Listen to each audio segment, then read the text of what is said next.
keep it on. You are dismissed. Well, first of all, to all of you, I want to say thank you so very much for this honor of achieving this award.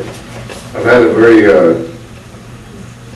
I don't know, this love affair with the animal troops, you know, since I was in the Air Force, because first of all, when I first got in the Air Force, I wondered what they did behind that fence, you know, because I suspected they spent all their day playing volleyball. But then I got to know a little bit more of what they do. But my real interest really was born at 3rd TAC Fighter Wing at Benoit Air Base during the war. And the problems that we were having, I learned of all the problems that, well, I suffered all the problems we were having with trying to unload ammo barges that were coming down the Dong Nai River from ammo control in Saigon. And we got very little warning except a phone call that said there's another barge coming down, and it was a real struggle because we only had one dock up there on the river, and trying to offload all the ammunition into trucks and having trouble with the trucks and so forth. I became very well involved with the problems involved in bringing down this ammo, raw ammo, and then having to assemble a stock of, you know, rack them up and stock them in the bomb dump and then bring them out and build them up and deliver them to the flight line. And all of you forget, I'm sure there's not one of you in here that doesn't remember the trauma of receiving a frag order at 2 o'clock in the morning, you know, with about 35 different configurations, you know, and having to scramble to meet a 6 o'clock takeoff. So all those things, you know, I suffered with you as Chief of Maintenance of the 3rd TAC Fighter Wing.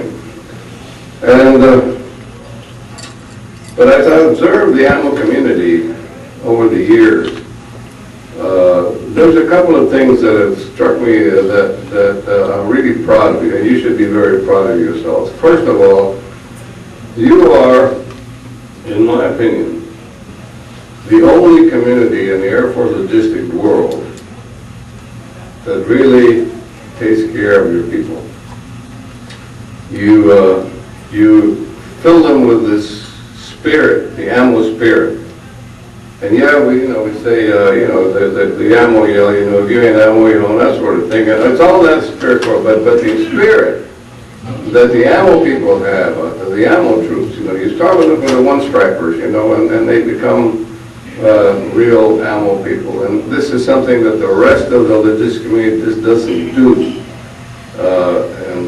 Well, at least they don't do it half as well as you ammo guys. So whatever you do, as you work with the youngsters that are still in active duty, and I tell them all the time, never let that go. It is a part of being an ammo guy. It's a part of being an ammo troop, and it's so thoroughly ingrained in them from the very beginning that it's kind of like being a Marine. Once a jarhead, always a jarhead. But once an ammo troop, always an ammo troop. And that's something. There you go. And that's something that you should be very, very proud of. At Comac was interesting. I came to the Pentagon, you know, after it had been many years since the war had been over, but I had never forgotten those kind of traumas. And talking to the ammo chiefs, the ammo troops, so I don't know if you guys remember a young colonel named Bill Shirey. Anybody know Bill Shirey? Yeah. Bill and I were in the 3rd Wing together. He was in the 303rd Ammo Squad, and I started out as the maintenance control officer. But, so he was in the Pentagon, and we'd sit down, and I said, Bill, you know, and I'd ask him these questions, because had we fixed these problems that we had, and the answer to him was, well, no, we hadn't. So I said, well, we got to do it. So my Tiger team came up with the idea of a school, and then I sent them out to look for a place, and we found Sierra Army Depot. And I had told them, I said, look, we need to find a place that has 3 things. Lots of ammo, lots of bombs, lots of munitions of all kinds. It needs to be a place that has at least a highway and an airfield and preferably a railroad, that we can practice bringing in ammo in trucks and in trains and everywhere else, and go through the realistic process of unloading raw munitions as they come in, you know, taking rid of the dunnage and clearing it up, and then hauling it in there and putting it in the bomb dump, and then bringing them up and exercise, build them up and deliver them to a flight line, an imaginary flight line. But also the things that we have to teach, because The build-up to Vietnam was painful. And those of you that were there remember we didn't have enough ammo people. And lucky for us, that war started slow, and it built up very slowly. But I kept looking at the scenarios we were facing, which said that we were going to be facing a comes-you-are war with the Soviet Union and jump from an average sortie rate of 1.2 sorties a day to 12.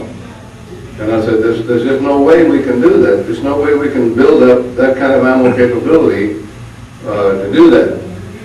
And the other thing about it is that the regular wing commanders out there were very familiar with load crews. They saw those on the flight line. Hardly any of them knew what went on behind the bomb dump. Hardly any of them knew what really went on in the weapons buildup area. It just doesn't happen for them because you guys are out of sight behind the fence, right? They knew about the load crews. That's easy. You see them every day. But very few people have a real appreciation of how much work has to get. We said, well, it's out in California, but it was a very dilapidated old place. I mean, the Army had neglected that, as the Army neglected so many of their installations in those periods of time that. So after looking around all over, I said, okay, we can do this thing. Now, as all of you know, if you want to get something done, the first thing you have to do is getting in the palm. You know, you got to get it in the palm. Well, I didn't have time to get it in the palm. That would have been and then get it in the budget. That would have been 3 years away. So I said, no, we're going to do this without going through any of that. And everybody's looking at me and saying, how are you going to do that? You know, I said, very easy. First thing we're going to do, I called in my civil engineers and I said, hey, you guys, you're a guard and reserve civil engineer. I could still go out there every weekend, every summer for the 2-week thing. And they said, yeah. I said, great. I got a place for you this time. Instead of going to where you normally go, you're going out to Sierra Army Depot and you're going to build me a schoolhouse and you're going to take these old dilapidated barracks and you're going to shape them up and make them into nice places to live and so forth and so on.